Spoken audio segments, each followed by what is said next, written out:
The CEO liked to say he signed every paycheck in the company. People laughed nervously. I usually did too, until the morning a helicopter circled above headquarters, waiting for clearance that would never come, and every eye in the building turned toward me. The first time I heard Victor Kane deliver his favorite line, I thought it was a joke. Never forget who signs the paychecks. The room laughed exactly the way people laugh, when they are not entirely sure whether something is funny or dangerous. I laughed too. Back then, I was still new enough to believe confidence and competence were usually the same thing. The executive conference room occupied the entire top floor of the headquarters building. Floor-to-ceiling glass wrapped around the space like a transparent crown. The city spread beneath us in sharp lines of steel and sunlight. Morning traffic crawled through the streets far below, tiny and distant. Victor stood at the head of a polished walnut table that probably cost more than my first apartment. He enjoyed standing. It made everyone else look smaller. Without leadership, he continued, spreading his arms, none of this exists. The vice presidents nodded. The directors smiled. Several managers stared into their coffee cups with impressive concentration. I noticed that. It was my first lesson. The people who knew Victor best rarely looked directly at him. A strange silence followed the laughter, barely noticeable, a tiny crack in the room's rhythm. Then the meeting continued. But that crack stayed with me. At the time, I couldn't explain why. A year later, I could. My name is Ethan Mercer. Officially, I was Director of Aviation Security Compliance. Unofficially, I was the person who signed off on whether helicopters carrying executives could enter restricted facilities owned by the company. It wasn't glamorous. Most people barely understood what I did. That suited me perfectly. Invisible people hear everything. The company operated research sites, manufacturing centers, private airfields, and secure facilities spread across several states. Every aircraft movement touching those locations required layers of authorization, federal regulations, insurance requirements, corporate security protocols, emergency contingency planning, thousands of details. One missing approval could ground a flight. One overlooked signature could create a disaster. Most executives hated paperwork. Victor hated it more than anyone, which was ironic, because paperwork was what kept people alive. The building hummed around me every day with the soft soundtrack of corporate life. Elevators chimed, printers whispered, coffee machines hissed like impatient snakes. Everything looked smooth, successful, powerful. But corporations are strange creatures. From outside, they resemble monuments. Inside, they're held together by ordinary people quietly preventing catastrophe.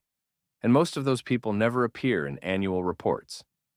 One rainy Tuesday, I was reviewing clearance renewals when someone knocked on my office door. Not a tap, a knock. Deliberate. Measured. I looked up. Rachel stood there. Rachel Donovan worked in executive logistics.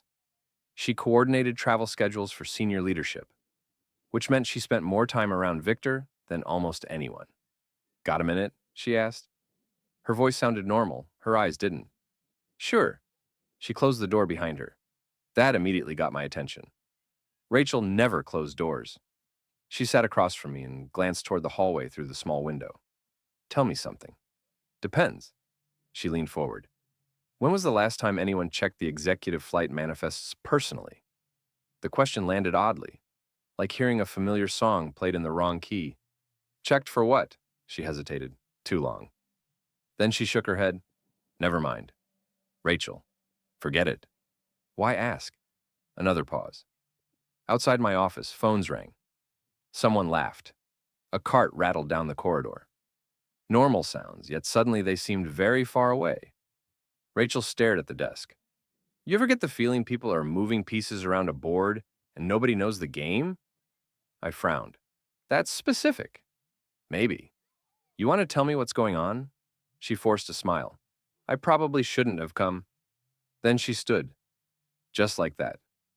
Conversation over. She opened the door, stopped, and looked back. For a moment, she seemed about to say something important.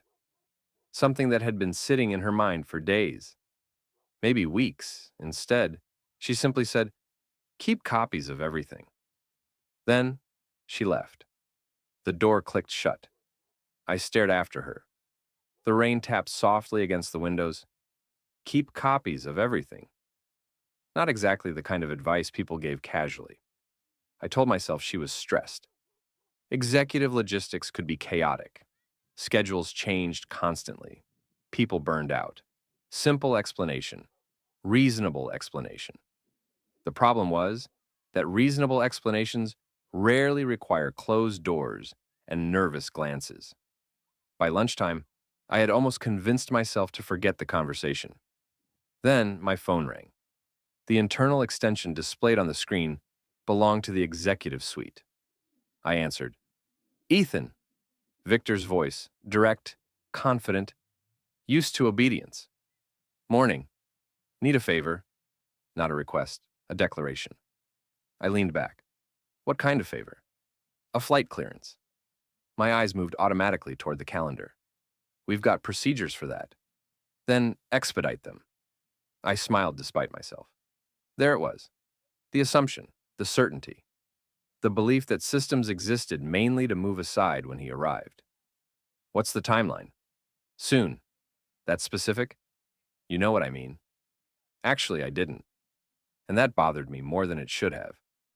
Because Victor was many things: arrogant, demanding, impatient, but rarely vague. This time, he sounded distracted, preoccupied, almost hurried. A tiny detail, easy to miss. Yet it lingered after the call ended, just like Rachel's warning. And for the rest of the afternoon, an uncomfortable feeling followed me through the building, like a shadow that appeared one step too late. I didn't know it then. But somewhere above the clouds, rotors would soon be turning. Schedules would start shifting. People would begin watching doors. And a single signature, ordinary, invisible, easily overlooked, was about to become the most important thing in the company. The clearance request arrived at 6:12 the next morning. I saw it before I finished my first cup of coffee. The subject line was marked urgent. That alone wasn't unusual. Executives considered nearly everything urgent. What caught my attention was the destination. I read it twice, then a third time. A remote research facility in the northern mountains. Officially, the site existed. Unofficially, almost nobody talked about it. Most employees knew it only by a project code. The facility sat beyond a ring of restricted airspace and private security zones. Access required multiple approvals, advance notifications, and strict flight coordination. Victor knew that. Everyone in executive leadership knew that. Which made the request strange, because half the required documentation was missing. I opened the attached forms. Incomplete. No finalized passenger manifest. No confirmed security authorization. No emergency contingency acknowledgement. Nothing that should have accompanied a priority flight. For a long moment, I simply stared at the screen. The fluorescent lights above my desk buzzed softly. The office was still waking up. A few early employees crossed the parking lot outside. Everything felt ordinary. The paperwork did not. A quiet unease settled in my stomach. The kind that arrives before the mind is caught up. I checked the sender information. Executive Operations. Approved by Victor Kane personally. That made the omissions impossible to dismiss as clerical mistakes. Victor was impatient. He was not careless. At least not usually. I picked up the phone. No answer. I tried again, straight to voicemail. I left a message, then another. An hour later, my inbox chimed. A single reply. Proceed. No greeting. No explanation. No supporting documents. Just one word. I leaned back in my chair. Outside my office, conversations drifted through the hallway. Someone joked about quarterly forecasts. Someone else complained about traffic. Normal sounds, normal people. Meanwhile, a clearance package that should have taken days was apparently expected to materialize out of thin air, and nobody seemed interested in explaining why. That was when Rachel appeared again. This time, she didn't knock. She stepped inside and closed the door behind her, again. My concern doubled immediately. You saw it? The flight request? She nodded. Yes. What's going on? Rachel looked tired. Not sleepy. Tired. Like someone carrying information too heavy to hold comfortably. You know how Victor likes reminding everyone who signs the paychecks? I almost laughed. Hard to forget. He's been saying it more lately. Meaning? She folded her arms.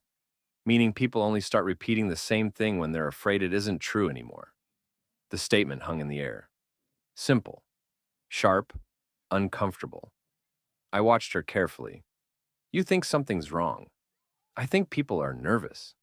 About what? I don't know. But the answer came too quickly, and we both knew it. For several seconds, neither of us spoke. The building seemed strangely quiet. Then, Rachel glanced toward my monitor. Are you approving it? No.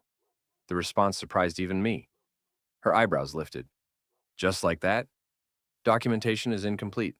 Victor won't like that. Victor liking it isn't part of the process. A faint smile appeared. Gone almost immediately. You know, she said quietly, that's exactly why some people trust you. Some people. Interesting choice of words. Not most, not everyone. Some. As if invisible lines had already formed inside the company. Lines I couldn't see yet. Rachel left a minute later, but her words stayed behind. By noon, 3 separate calls had arrived from executive offices asking about the clearance status, not requesting, checking, watching. Each conversation felt slightly different. Too careful, too rehearsed, like actors reading from similar scripts. The 4th call came directly from Victor. Still pending? Yes. Silence, not long, just enough. Why? Missing approvals. You know who's requesting it. I know who's requesting it. Another pause. Longer this time. The city shimmered outside my office windows under bright afternoon sunlight. Cars moved below like streams of metal and glass, far away. Disconnected.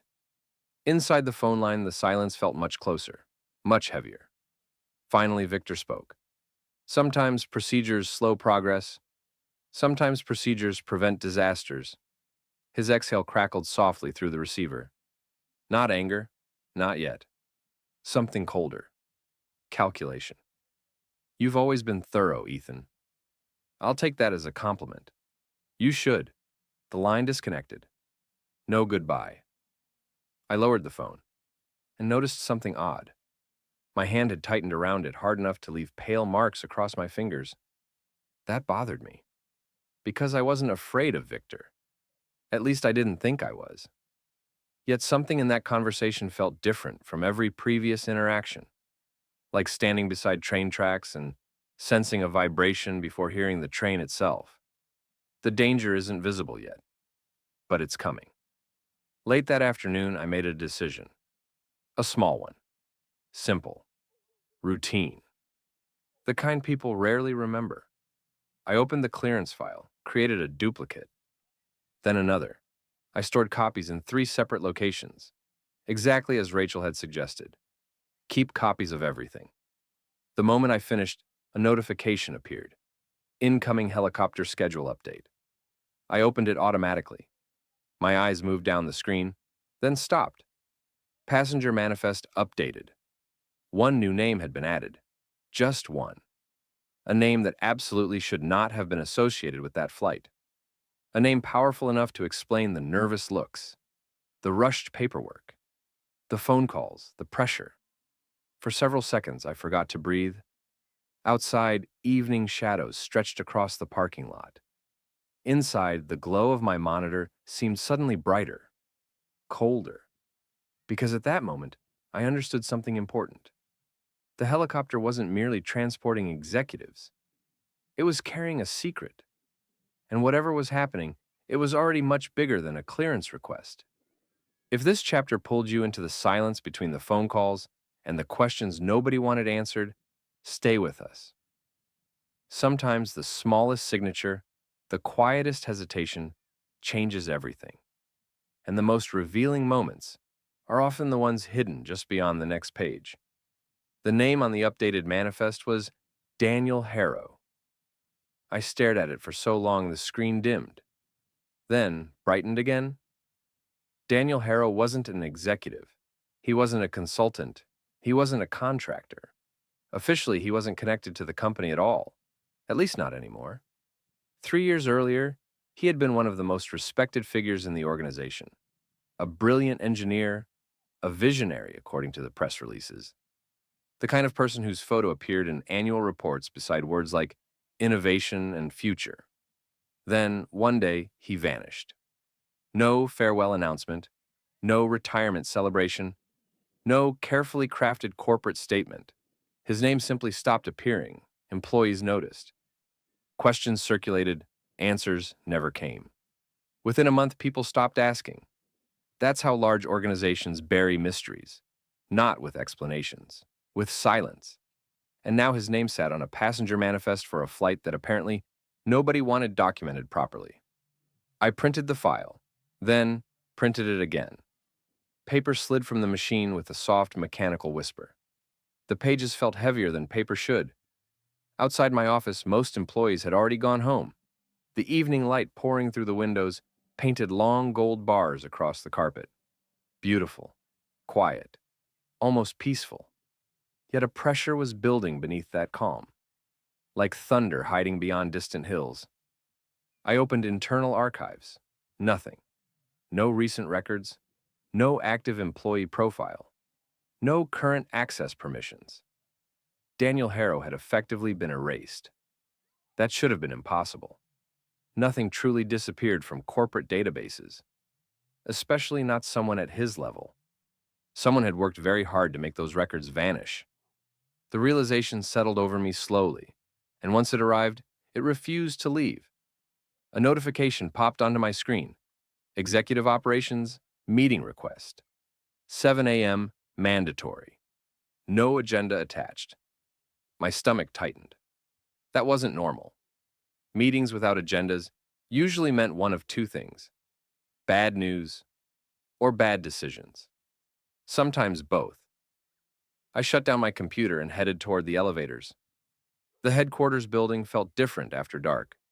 The daytime energy was gone. No ringing phones, no hurried footsteps. Only the low hum of climate systems and the occasional echo of a distant door closing somewhere in the vast structure. The lobby lights reflected across polished stone floors like pools of liquid gold. The security guard at the front desk nodded as I passed, then paused. Long day? Seems that way. He hesitated, a tiny pause, barely noticeable. Then he leaned closer. Be careful tomorrow. I stopped. What makes you say that? The guard immediately looked uncomfortable, as if he'd spoken without meaning to. Forget it, Tom. Just a feeling. People said that a lot when they didn't want to reveal their source. I knew because I did it myself. His expression told me he regretted saying anything at all. I didn't push further, but another piece joined the puzzle. Another strange reaction, another warning. Outside, the air carried the scent of approaching rain. Clouds drifted across the city skyline, swallowing the last fragments of sunlight. The parking garage stood half empty. Concrete pillars disappeared into shadows. My footsteps echoed softly as I crossed toward my car. Then I heard another set of footsteps. Not close, not threatening, just present. I turned. Nobody. Only rows of parked vehicles. Reflections. Dark corners. The sound stopped. I waited. Nothing. A chill crawled slowly across my shoulders. The rational part of my mind supplied explanations. Security staff. Another employee. Acoustics. But rational explanations weren't winning many arguments lately. I drove home through gathering darkness. Streetlights reflected across wet pavement. Radio voices murmured in the background without really registering. My thoughts kept returning to the manifest. Daniel Harrow. Why now? Why secretly? Why that facility? Every answer seemed to create two new questions. By midnight, sleep remained impossible. Rain tapped softly against the windows. The house sat silent around me. I finally gave up and opened my laptop. The copied files were still there. Safe. Untouched. I reviewed them again. and found something I had missed earlier, a timestamp discrepancy. Tiny. Only a few minutes. Easy to overlook. The manifest had been modified after its official approval. That shouldn't happen. Not without generating a correction log. I checked again. No correction log existed, which meant one thing. Someone had altered the record outside normal procedures. For a moment, the room felt colder. The rain seemed louder. I zoomed in on the metadata. Another identifier appeared. A user credential. Partial. Incomplete. But enough to indicate where the change originated. Executive administration. Top-level access. My pulse quickened, because only a handful of people possessed those permissions. And one of them was Victor Kane. I leaned back slowly. The glow from the laptop illuminated the dark room in pale blue light. Somewhere in the distance, thunder rolled. Soft. Patient. Waiting. I suddenly understood why Rachel looked frightened. Why Tom had warned me. Why every conversation felt rehearsed. People weren't nervous because of the flight. They were nervous because somebody powerful was breaking rules. And powerful people rarely break rules unless the stakes are enormous. The clock on my desk read 1:17 a.m. Less than 6 hours until the mandatory meeting. Less than 6 hours until I would be sitting across from people who clearly wanted something. The question was what? And a more troubling question followed immediately behind it. What would happen if I refused? I arrived at headquarters before sunrise. The city still wore the muted colors of early morning. Streetlights glowed in fading pools of amber. The sky above the river was a deep slate blue, slowly surrendering to dawn. Normally, I liked this hour. The building felt honest before everyone arrived. No presentations, no speeches, no carefully rehearsed confidence, just empty hallways, humming lights, and the quiet machinery that kept the place alive. That morning, even the silence felt tense. The lobby security desk was staffed by a woman I recognized but barely knew. She looked up as I entered, then immediately looked back down. Not unusual, except she seemed determined not to meet my eyes. Another small detail. Another thread. I rode the elevator alone. The mirrored walls reflected a face that looked more tired than I remembered. Not frightened, not yet, but alert. The kind of alertness that comes before a storm reaches shore. The executive conference room occupied the same corner of the building where I had first heard Victor Kane declare himself the man who signed everyone's paycheck. The same glass walls, the same polished table, the same view stretching across the city. Only now the room felt colder. Executives were already arriving. Some chatted quietly. Some stared at phones. A few looked up when I entered, then quickly looked away. That was new. People usually avoided eye contact when they were hiding something, or when they knew something you didn't. Neither possibility improved my mood. Rachel sat near the far end of the table. When our eyes met, she gave the smallest possible shake of her head. A warning, or a plea. I couldn't tell which. Before I could think about it further, the doors opened. Victor entered. Conversation stopped immediately. Not gradually.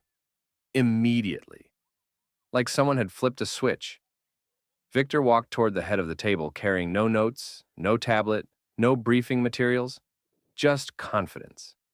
Enough confidence for the entire room. He smiled. The smile never reached his eyes. "Good morning." Nobody answered. The city brightened beyond the windows. Sunlight caught distant buildings, turning glass towers into columns of gold. Inside the room, nobody seemed interested in the view. Victor remained standing. Of course he did. I'll keep this brief. A few executives shifted uneasily.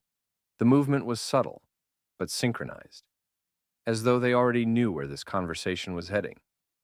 An important operational visit has been scheduled. Nobody spoke. Time sensitive. Still silence. Victor looked directly at me. Not casually, not accidentally, directly. There have been delays. The word hung in the air. Delays, not concerns, not missing documentation. Listen. Not procedural deficiencies, delays, Interesting choice. I folded my hands. The clearance package remains incomplete. A flicker crossed his face. Gone instantly. But I saw it. Several other people saw it too. The room somehow became even quieter. Victor smiled again. Procedures are important. The statement sounded strange coming from him, like hearing a wolf compliment a fence. Glad we agree, I said. A few heads lowered toward the table. Notebooks suddenly became fascinating. Coffee cups became worthy of intense study. Nobody wanted to be caught watching. Victor's smile tightened. Barely. Sometimes leadership requires flexibility. There are federal requirements. Requirements can be interpreted. No, I said calmly. Not these. Silence. Heavy silence. The kind that settles over a room moments before something breaks. Rachel looked down. One vice president closed his eyes briefly. Across the table, another executive rubbed a hand against his jaw. Nervous.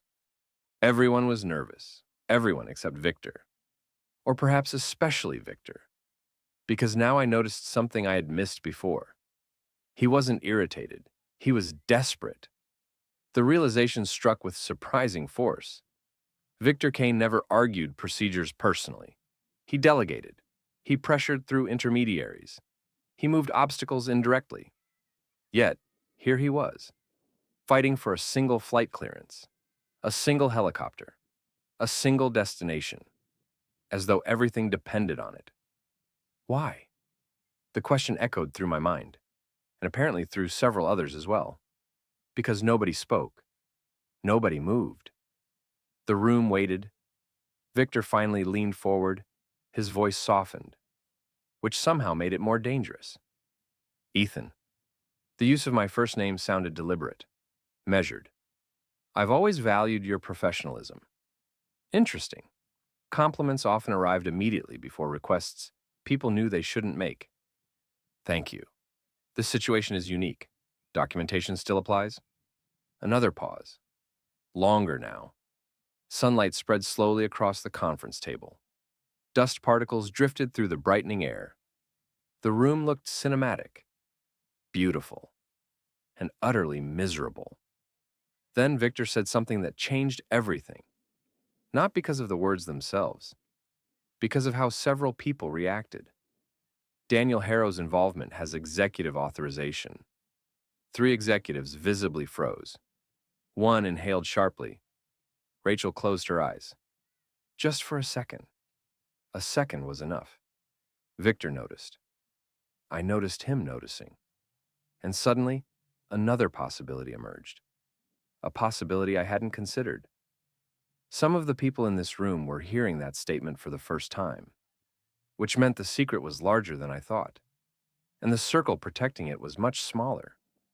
The atmosphere shifted, not dramatically, quietly, like ice beginning to crack beneath snow. Victor realized it too. For the first time, uncertainty appeared behind his eyes. Tiny, brief, but real. Then the conference room doors opened. Nobody had knocked. Nobody had announced themselves. A man stepped inside carrying a sealed envelope. No company logo. No identifying marks. Nothing. The room turned toward him. Victor's expression changed immediately. Not anger, not annoyance. Something much rarer. Alarm. The man crossed the room without speaking, placed the envelope directly in front of Victor, then left. The doors closed behind him. Silence returned. But it was a different silence now. Sharp, expectant. Victor stared at the envelope. For several seconds, he didn't touch it. Nobody else moved either. Then, very slowly, he reached forward. And for the first time since I'd known him, his hand trembled. No one spoke. The envelope sat on the polished table like an unexploded device. Morning sunlight streamed through the glass walls, illuminating every face in the room. The city beyond seemed impossibly distant now. Cars moved, people walked. Life continued. Inside the conference room, time had stalled. Victor looked at the envelope. The envelope looked back. At least that was how it felt. A thin white rectangle capable of changing the atmosphere of an entire floor, perhaps an entire company. His fingers rested on the seal, not opening it, just touching it, as if he already knew what waited inside. That frightened me more than the envelope itself. Victor Kane wasn't a man who hesitated. He interrupted. He demanded. He decided. Hesitation belonged to other people. Yet here it was, visible to everyone. The room noticed. You could almost hear it, the silent realization moving from person to person. Something is wrong. Finally, Victor opened it. Paper slid free with a soft whisper. One sheet, then another. His eyes moved across the first page, and everything changed. Color drained from his face. Not dramatically, just enough. Enough for certainty. The room erupted with invisible questions. Nobody dared ask them. Victor read the page again, then lowered it. For several seconds, he simply stared at the table. The confidence was gone, not diminished. Gone. Like a spotlight abruptly switched off. "What is it?" one executive asked quietly. Victor didn't answer. A second executive leaned forward. "Victor?" Still nothing. The silence became unbearable. Then Victor looked up, and I saw something I never expected to see. Fear. Real fear. Not concern, not frustration. Fear. The room shifted uneasily. Chairs creaked. Coffee cups moved. People exchanged uncertain glances. Rachel stared at Victor as though she were looking at a stranger. Maybe she was. Victor folded the papers carefully. Too carefully. Buying time. Searching for control. Finding none. "What happened?" someone asked. His answer arrived almost as a whisper. "The board knows." Nobody moved. The words seemed too small for the effect they produced. The board knows. 3 simple words, yet they struck the room harder than a shout. Across the table, a vice president closed his eyes. Another executive leaned back slowly. Rachel looked toward me, not surprised, not relieved, resolved, as though a door she had been watching for weeks had finally opened. Victor rose from his chair, not smoothly. The movement lacked its usual certainty. "The meeting is over." No one stood. No one gathered their things. The command carried none of its former weight. For the first time, people hesitated before obeying him. That tiny delay said more than words ever could. Power wasn't disappearing. Not yet. But cracks had appeared, and everyone could see them. Victor gathered the papers and left the room without another explanation. The doors closed behind him. The silence he left behind lingered. Then conversations began immediately. Low voices, quick exchanges. Fragments of speculation. Questions. Names. Rumors. The sound resembled pressure escaping from a sealed chamber. Rachel approached me. "Are you okay?" I almost laughed. It was such a normal question. Such a human question. In such an abnormal moment. "I think so." "You were right." "About what?" "The clearance." I looked toward the closed doors, toward the hallway Victor had disappeared into. "No," I said quietly. "The procedures were right." A faint smile touched her face. The first genuine smile I'd seen from her in days. Outside the windows, the city was fully awake now. Sunlight reflected from towers of glass and steel. The world looked exactly the same. Yet everything felt different. By noon, emergency meetings were appearing on calendars across the company. By afternoon, legal teams occupied conference rooms. By evening, rumors moved faster than official statements. The helicopter never received its clearance. It never departed. It never landed. And the secret it was supposed to carry remained exactly where it belonged, grounded. Days later, people would tell different versions of the story. Some would describe it as a corporate dispute, others as a leadership crisis. A few would insist it had begun much earlier. Maybe they were right. Large collapses rarely start with dramatic moments. They start with overlooked details, missing documents, uneasy conversations, questions nobody wants answered. A copy saved in the right place, a signature withheld at the right time. Months afterward, I would walk through headquarters and notice something had changed. Not the building, not the offices, the people. They looked at authority differently, less like a force of nature, more like a responsibility, something that had to be earned. Victor once loved reminding everyone who paid the paychecks. He wasn't entirely wrong. Paychecks matter, titles matter, corner offices matter, but only up to a point. Because every organization eventually discovers a truth it spends years trying to ignore. Power isn't measured by how loudly someone speaks.